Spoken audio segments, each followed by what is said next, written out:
If you thought Biden, Schumer, Harris, and Pelosi were out of whack, then let's go over some of the ideas of New York Rep. Alexandria Ocasio-Cortez, who is the rising socialist star in America.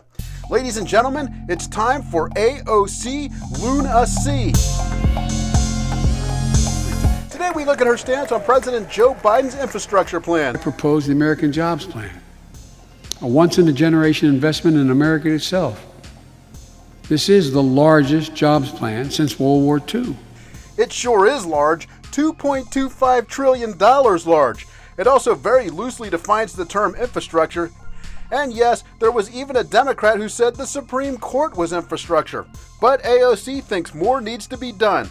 First off, she thinks climate change is causing natural disasters. Climate change is making these kinds of disasters worse, more frequent, and with a lot more intensity. And so, just a few years ago, we had these devastating floods in the Midwest.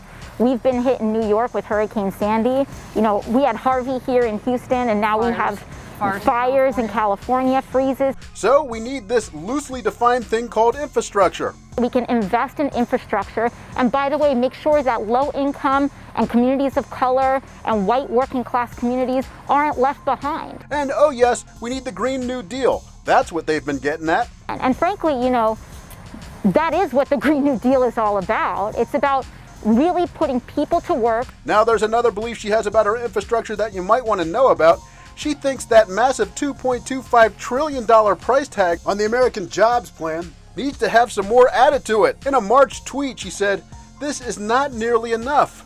The important context here is that it's $2.25 trillion spread over 10 years. She just wants to throw trillions around like it's nothing and use it to gain government control. And hey, if something goes wrong, she can always just say she's not an expert and it will be okay." Do you think you can expand on that?